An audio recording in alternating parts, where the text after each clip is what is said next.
Hello and welcome to the Blues Focus podcast with me, your host, John Graham. Thank you once again for taking the time to download this pod. A little bit different from now on to where to find the pod. We've now gone live with a new website and you can find that at bluesfocuspod.co.uk. It's got all of our pods on there so you can search for anything going back from the last few weeks. And also it's got the pod that we did that landed on Tuesday with Colin Doyle, which was really, really good insight, a few funny moments. So strongly recommend that you, if you haven't listened to that you go back and have a listen. And yeah, please subscribe to the mailing list. It means that you never miss a pod again. We have got quite a few guests lined up in the very near future. The next one I'm really exciting about, very, very much a character down at St Andrews over many years. So yeah, I won't go any further than that. I'll let the teasing campaign hit over the next few days. So yeah, a bit of background there. So as ever, we've got Tom Garrett and Tom Oxland. Hi guys, how are you? Yeah, not bad, thanks, mate. Yeah, You're good. Yeah, good, thank you. I think today we're just going to cover off. We haven't played what seems like forever. Lots been going on. A few, one certainly noticeable exit from St Andrews, which I definitely want to cover off. I think it melted down social media for about 24 hours, and it hasn't really gone away since. Maybe a few rumours that are in the marketplace before we get to transfer deadline day. One notable one, which I'm not gonna, but I think we can all guess who that potentially is. But we'll cover that off a little bit later on, and obviously previewing. Obviously, our next game against Coventry, which is, hate to say the cliche, but it is definitely a 6-pointer, that one, certainly after their victory yesterday. So let's get involved. The first thing I want to talk about is the departure of the Dutch maestro, Maikel Kieftenbeld. I'm going to have my say in a minute. But firstly, Tom G, what's your memories of him as a player? And what are your thoughts on the transfer?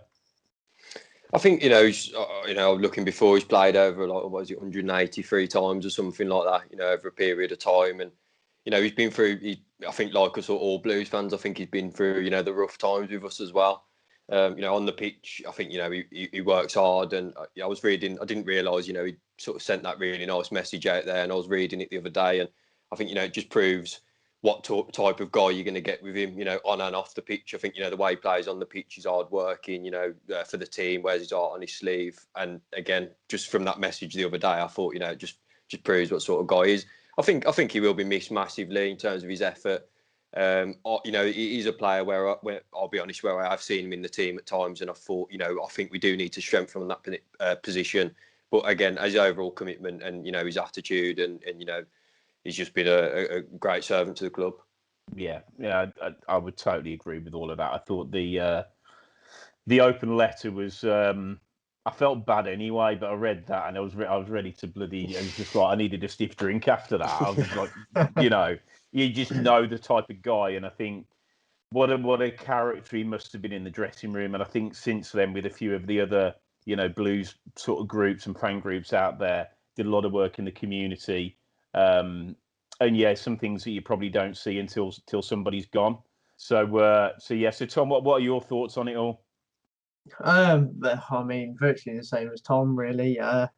Obviously, I think we always knew he was never quite the most beautiful player on the pitch. He didn't play pretty football, but he was consistent and he got the job done. He was a fantastic engine on the pitch for us, really. His work rate, probably always the best on the field out of anybody, and he always wore the shirt with pride. And I think when he came to Blues, he probably expected a few more happier times than he ended up with. But at least he stuck with us and got through the tough times, really. And I think we'll always remember those special moments, like the I still don't know how he scored that to this day, but that goal against Derby away, that volley, and I'll always love him for that because most of my mates are Derby fans, so that was a day to cherish for me. But yeah, even that the goal against Brentford, I think a few years back. There was one other, I think it was against Ipswich at home as well. That was a great goal. So especially when he first arrived on the scene, you'll always remember that 16-17 season and the 15-16 season just for how good he was. But then obviously when he ended up with that long-term injury, he wasn't quite the same player, but still consistent. And I think we're all sad to see him go. Yeah, I was there at the Leeds game where he sort of, well, effectively injured himself because it was a tackle that was never there to win. And I think that was very much a really good example of the type of player that he is, not was, that he absolutely is. And I went home feeling sick from that game because having myself done my ACL many moons ago, it looked like that. And even with the best physio, that's 9 months out, and I thought that's going to be a real major loss for us. I think from my point of view with him leaving. I just really struggled with the logic because we've been so inconsistent this season. It's untrue. He didn't really figure at all in the first sort of 10 games of the season. It was very much Clayton came in, he was playing alongside Sunjic. That seemed to start off okay, and then we went on that horrendous run. And it seemed to me that Karanka had looked at what he got on the training pitch, and to get himself out of the rut, Kieftenbeld was the answer. Definitely. And as luck had it, it was. And that's where we actually started to string some performances together. Got a really good shape about us. And he played 3 on the spin. We won 2. He got booked early against Watford, and he had to come off after an hour. We then subsequently fell to pieces, conceded a penalty and lost the game. Didn't play the next game. and I just felt that it's beyond short-sighted. We've got no money for him. He's gone out on a free. His wages aren't a lot. I mean, I would say we would be crying if we saw the other players in that team and the wages they're on in comparison to what he was on. So that, for me, from an economical point of view and a financial point of view, again, it doesn't make a whole heap of sense. The only thing, and this will be a decent segue to the next bit about who we could get in. The only thing that I can try and get my head around it, well, there's 2 things. You get rid of him because we really are struggling for money, and every penny counts. Or, which I hope is this, which I think is the option of, we've got rid of now 4 or 5 players off the wage bill.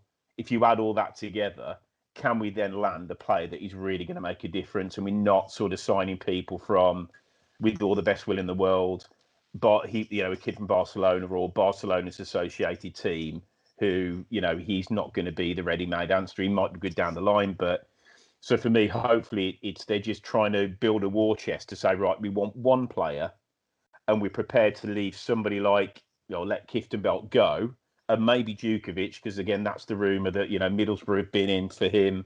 And after last night's performance, then they might really come in for him. Albeit, I think they've done some business with Balassi today, so maybe that'll negate that.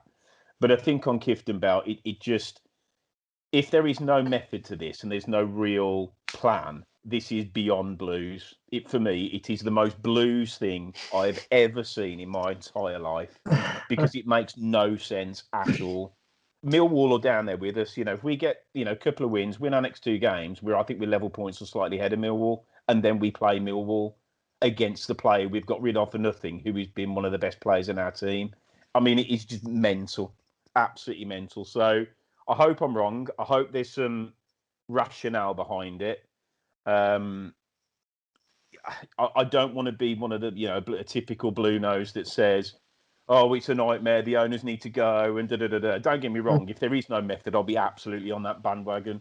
But I'm absolutely devastated to see him go. I really am. I think he's been exceptional for us. And whilst he might have limitations to some degree on what he does on the ball, the energy he brings into that team. And I think Tom made a really good point a couple of weeks ago about how George Friend makes players around him better. Well, Kieftenbeld's exactly the same in the middle of the park. He makes Sunjic better. Sunjic is an absolute headless chicken without him. And if he puts San Jose with him, or, he brings Harper in, what's Sunjic going to do? He'll be carded after 25 minutes. I just, lads, it's done my nuts. It really has. So I'm not going to say any more about Kieftenbeld. All I'm going to say is I wish him the best. I really do. what a brilliant bloke, what a fantastic servant. And I'm devastated, and I hope it doesn't come back to haunt us. I've got to say that. Rant over. So coming on to rumours and people that we might be getting in. Obviously, we talked on the pod last week maybe about a centre half and maybe a striker, and there's been a few rumours around both those positions. So, Tom, to you first. Thoughts about people that we've been linked with? What have you heard? Well, apart from a few bits of tumbleweed, not too much, but obviously there's been a Deeney link, but I feel like that pops up almost every window these days. I think we all hope for it, but I think he himself is a bit met on it, and that might be down to family reasons or whatever. I can't see it happening. I want it to, but I just can't. I think there's more realistic options out there that would probably be what we end up getting. Obviously, today on Twitter, there's been a few hints of a possible attacking acquisition to the side before the deadline, which would be great. Obviously, Karanka said he's 60-70% sure that we could bring someone in, but he said if we don't, then it's because we can't afford them. So at least we're looking at a permanent avenue rather than this temporary avenue that I feel like we've really gone down massively this season. But yeah, no, I've not heard all too much defensive rumor wise, but definitely up top there seems to be a couple of ones here and there. Do you know what? I saw a tweet actually that was someone looking at Vitor Adebayo at Barnsley, who he's got 10 goals this season. He's only like 22, out of contract at the end of the season. Could even get him on the cheap now because he's out of contract, but I just thought that was a really good shout from someone on Twitter. And yeah, there's potential there. He's done well for Barnsley this season, but who knows? I mean, we were linked with Josh Madger a few weeks ago, and now West Ham are looking to go in for him. So who knows? Right, Tom, G, any news? I mean, I think we were sort of rumoured with a Walsall centre half. I don't know if you know. Yeah, I was just about to say that, mate. To be honest, Yeah. Good man, go. Yeah, I was reading about that yesterday. I think it was actually. I thought someone mentioned it was a striker, but yeah, he's meant to be a ball-playing centre half from what I've read about him. I think people are sort of likening him to a bit like Jake Clark's alter. So if he does go back at the end of the season to Chelsea, which I think he will, at least we've got that longer term. Then, as Tom was saying, I do think we do need to start planning ahead now. As you said, I think we've brought players to come in and do a job at a certain time, but I personally think they're going to give Karanka time. People might hate me for saying that, but I think I think with what he's got, and I think he needs time. It's evident he didn't do it overnight in Middlesbrough. So as Tom said, just get some of these sort of younger players in who are more for the future. I mean, I've seen him play once. I think the Walsall defender, and he looked a decent player. Again, whether he can come into the Championship and do as well. Just to pick up on the Troy Deeney rumour as well, as much as I would love that to happen, as we say, it happens every window. But as Tom said, I think I read something today about an interview he was doing, and he was saying it'd be a lot of pressure on his family, and living and working in the same place. I'm sure his other half's probably put that one in the woodwork. But yeah, I definitely think we need a striker. I can't see them letting Djukovic go in now. I just think I did read about that yesterday actually, and I just think in this time, it's you can't. You just it's Blues, as you just said. You could. I'll tell you what, we definitely can. But you could see it last day of the season. Djukovic sold to Villa for £1. So yeah, I do think we need a striker again. Who, as I said last week, who we can get in. I don't really know, but I think that would be very, very stupid to let Djukovic go with 3 days left. Yeah. I knew Sunderland were knocking about, but that's about it at the moment. I knew, obviously, like you said, the Middlesbrough interest was a little while back, but they're looking at Jeju from Bristol City now. So, okay, who knows? Yeah. Well, from my point of view, it's definitely the call's got to go out to the Chelmsley Wood Messiah. It's time, lads. It's time. Because what we're doing, right? We got rid of Davis. We got rid of McEachran, Crowley, Kieftenbeld, and there's another one that I've forgotten. There's definitely one more. So we release a lot of players. And in my simplistic head, I think we're adding all of those weekly wages up to go to Deeney and say, right, here's a lump.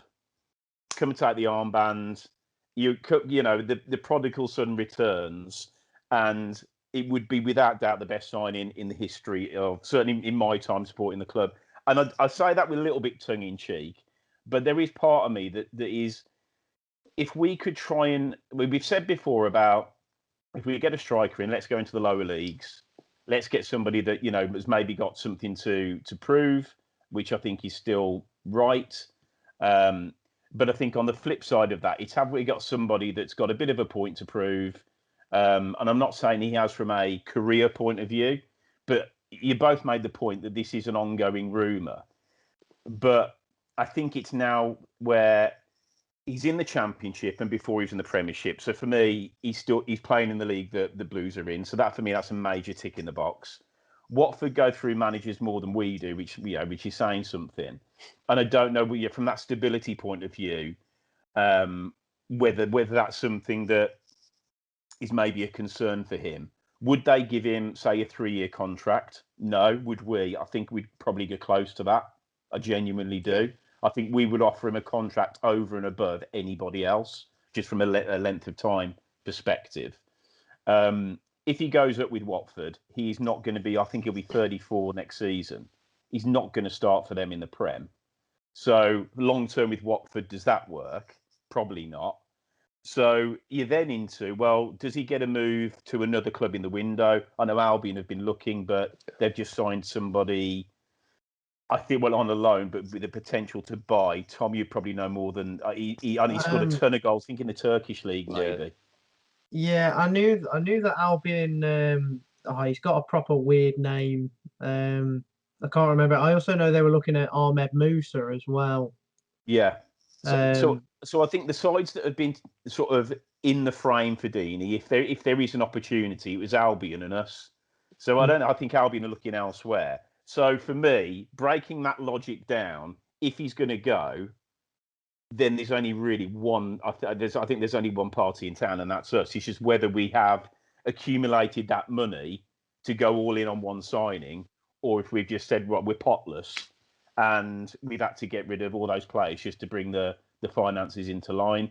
But for me, if you think about season ticket sales, shirt sales, all of those, I did a back of a fag packet calculation yesterday because I'm quite committed to this rumour. I reckon we generate $1 million net if we sign him, with shirt sales and the profit you make out of shirt sales and the additional season tickets, because there's going to be pent up demand anyway. Yeah. So let's say at the start of next season, Deeney's there and he's club captain.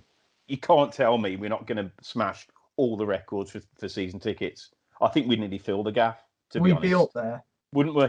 I think that's why maybe. I mean, I don't really know the ins and outs, but I think that's where maybe the pressure thing comes from. Yeah, definitely. Maybe does he feel that, and with what it means to people close to him himself, maybe he doesn't want to put himself. But on the other hand, exactly, that's what I totally agree. It's 50-50, and it's an hard one to call.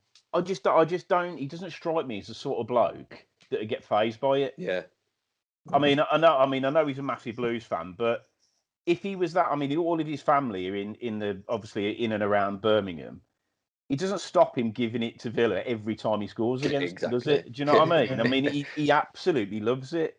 So I think he's got a lot of respect both sides. Villa, obviously Blues love him, but I think there's a big grudging respect, probably a little bit. I mean, I'm not a massive fan of Grealish purely because he wears the shirt. If he goes anywhere else, he's a brilliant footballer. I know that's incredibly sad, but that's just the way it is. True. So, and I think that it's the same with Deeney. And I think if we miss out now, then I don't think we get him. I genuinely don't. Maybe at the end of the season. But for me to transform the club, I mean, if we get him, we stay up. And I know, very simplistic, we get him, we stay up. Simple as that. Yeah. And they've got to think about the financial benefit of getting him. Not that he's going to be 70 grand a week. It's what you make straight away by signing him. And I think we need to be brave. This is the time. The other thing is, I think I read as well when I was reading about the article is, I mean, I'm not too sure the internet to it, but I know Karanka gets on really well with him. I think he said, he had a good conversation with him after the Watford game, bit of banter and that. So again, it just builds that bit of hope. I love the way you're joining me. It's happening, lads. You're both on board. We're gonna make it happen. So, but anyway, all joking aside, let's hope so. We need to do some business. There's no two ways about it. The lad from Warsaw, I haven't seen a lot of him, but he's a unit. He's got a presence about him. I think that would be an interesting piece of business. Probably wouldn't cost the earth. And again, it's back to our, going a little bit down the leagues to see if we've got somebody with a bit of appetite that might sort of kick on and be a decent player for us and an investment for us long term. And striking wise, who knows? But you literally will not be able to contain me if we do sign Deeney. I just literally might not make the next pod. Anyway, getting back on track. So we've got a massive game ahead, lads. I think it's probably, they're all big, but I would say this is definitely the biggest of the season so far. I think results over, our down period have probably gone against us. We're definitely staring down the barrel at the moment. But 2 winnable games coming up. The first being Coventry at St Andrews. Obviously, very weird situation with them being at home, stroke away, stroke at home, whatever it is. But we're definitely the home team this time. So I'm going to go to you, Tom G. What thoughts on Coventry and what do you? Obviously, we've had a couple of players sort of go out, a couple come in. What are your thoughts on where do you think we're going to go on Saturday? I think he'll stick with what he's gone for the past sort of game or two. I think there might be the odd change in there. Looking at Coventry, they had a good win, didn't they, as well last night? I know they had I think the right wing back got injured, which Dabo, which I know he's meant to be a really key player for them. So I suppose that's a boost for us in a way. And I know that I don't know whether they played. Sometimes they play 3 at the back with the 2 wing backs, and it has been quite effective in games I've seen them in. But again, as you say, it's a massive game, and I think we said this a lot of times, haven't we? But this is a must-win game now. I think the position we're in. I think after that, as you say, we've got Wickham. For me, I think we've got to be looking at taking at least 4-6 points out. It's got to be 6 points really, because I think we've got Bournemouth after that, which you don't know what team's going to turn up with that. So I just think with where we are now, to sort of guide us into safety, give us a bit of breathing room, 2 massive games. And I do expect us to win on Saturday. Okay, and just on that, and just picking up on a point, and I think it's really refreshing for you to say that we need to support Karanka, because I would wholeheartedly agree with you. Yeah. It's going to be bloody difficult to do that if we lose the next 2 games. That is really going to test my resolve, but I don't think we will. I genuinely don't think we will. And just to elaborate on that point, Tom, what Tom G, just to finish off with you, from a Karanka point of view, what do you think he's going to do with the team? Obviously, he's going to have to make some changes because obviously people have moved on. So, what would you sort of suggest he's going to go with? I think, obviously, as you say, Kieftenbeld go in. I'm not sure whether Raheem Harper will he come in straight away. I'm not 100% sure. I think again I'm a bit 50-50 on that. It could be Clayton. I suppose he could push San Jose up, put Roberts centre back with Dean. But I do think it'll be similar to the team that played Middlesbrough and was up against Preston. But yeah, I just think again I think it's going to be more, as you just said. I think it's going to be more times in that game where it's not going to be pretty football. I think we all know that, and I think, like you say, these 2 games now they've just got to dig in, and again, it's not going to be good football. But I think the key element for me now is I think we've got to this stage past Christmas now. If we can stay up and build again, give him another transfer window, and then hopefully, who knows, it next year or we'll be in the same position as we are now. But who knows?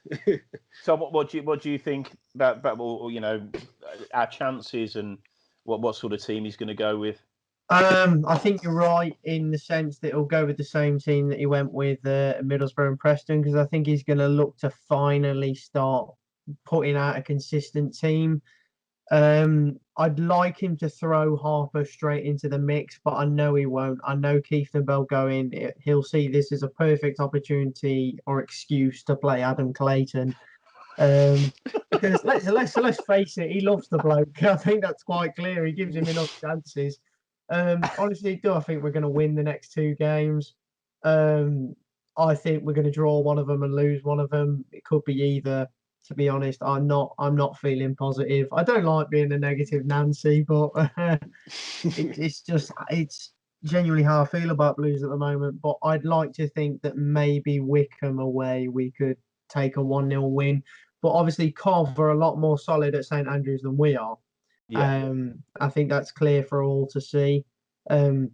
We definitely have to look at neutralising Gustavo Hamer in the middle of the park because he's been fantastic for Coventry this season. So Sunjic, like you said earlier, with Kieftenbeld gone now, he really needs to step up his game. He needs to step up his game and become more of a leader on that pitch. Otherwise, we are going to get torn apart in the midfield. Because if he does play Harper, who's still a young lad, he'll look up to Sunjic more than Sunjic will look up to him, obviously. So Sunjic has to become a leader. And I know he was captain of the Croatian under-23s, so he's had experience of being a captain of a football team to an extent. And I think he does need to start stepping up now, and there's no reason why he can't do that, and hopefully he does. And then one other little thing would be, obviously I know that Coventry have got the loan signing of, I think it's Guy Keres or something, Guy Keres from Brighton on loan, Swedish striker. Blues were linked with him about 3 or 4 weeks ago. It was Cov and Blues both in for him. Obviously, Coventry ended up getting him in the end, and he scored in their 2-0 win the other day. And it's like, if he can score at Championship level, I know he was on loan with Swansea for the first half of the season, but if you can score at Championship level, he looked a decent player. Why are we losing out to players like that to teams like Coventry? Who, yes, Coventry are a big club, but right now they play at our ground. So to be honest, I think they are smaller than us. And if any Con fans are watching, hate me all you like, I don't care. We're massive, you're just medium. Obviously, they're a big club, but they're not quite what we are. Moving on from that, I just don't see why we can't pick up a player like that and they can. It's a loan signing. It's not like we're splashing out cash as much, so it's a frustrating one. But it's a shame that players like that feel that Cov would be a better move for them, which I feel like says a bit. But hopefully we can get an attacker in soon enough before that Wickham game because that'll be crucial. But we'll see. I think with the Coventry game first time up, I mean, it was a terrible game. But having looked back at the very few highlights, I mean, Djukovic should have had 2. And that isn't, they were 2 absolutely bolt-on Djukovic chances. The second one, the keeper's made a decent save, in fairness, but in his pomp, he scores both of those. And one of the alarm bells, again, from looking at the previous game, we got done twice by a ball over the top, not surprisingly. And I just, I would tend to, if he goes Clayton, I mean, he's leaving himself wide open, isn't he? Yeah. I mean, I mean, it's one of those. I mean, if he goes with Clayton needs to put a shift in because.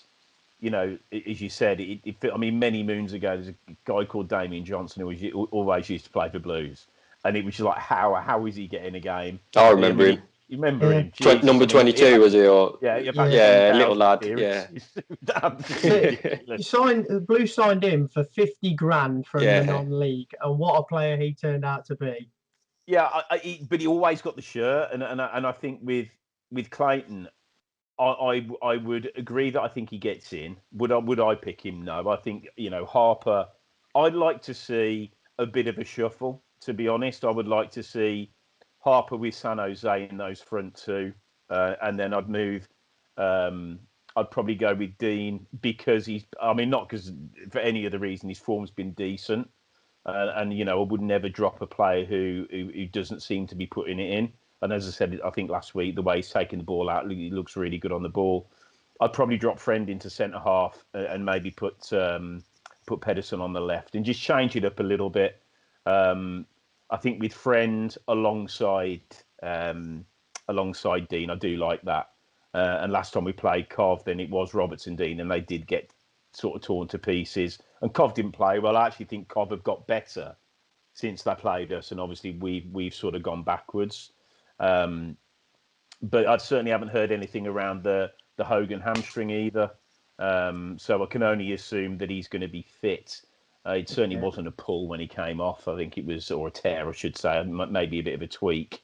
But yeah, I would definitely put Harper in because, as we've said, he's going to be bang up for it. He's played at this standard plenty of times, in that sort of that season when the Albion went up. I didn't realise this, but he's really good mates with Lecco, which is fantastic. So, I think he's found that sort of transition and coming into the club, quite an easy one.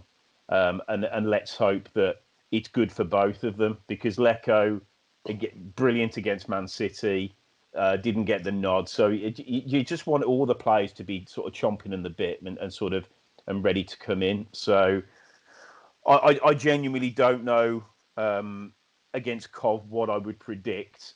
I think if he played the side that we've all alluded to, that doesn't necessarily involve Clayton, and he goes with, I think, what we've seen of players over recent weeks, which is quite positive, there's no reason why we can't beat them, in my view. Very much sort of the same view that I had when we played Middlesbrough, and everyone was like, how the hell can you come up with that? Preston was a bit of a weird one because they were brilliant away from home for long periods, and we're shocking at home. But I just think, we've just got to get over to me, it doesn't really make any difference. Tom G, I think you made the point.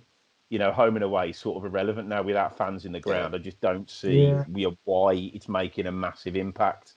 So I'm going to ask you first, Tom G. Let's do a prediction for the hell of it. So against Cobb, if you're going to put your money down, what would it be? I think it's going to be tight, and I think definitely it's not going to be, a goal fest in it. I think maybe 2-1 to us. I'll go with. I like that. Come on then, Tom. Optimistic. You've sort of you've said that potentially you're not sort of overly confident. Where would you put your money?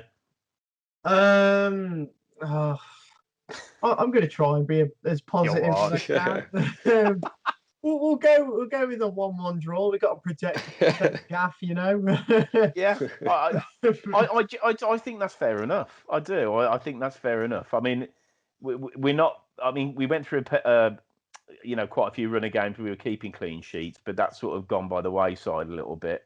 So we got 2-1, 1-1.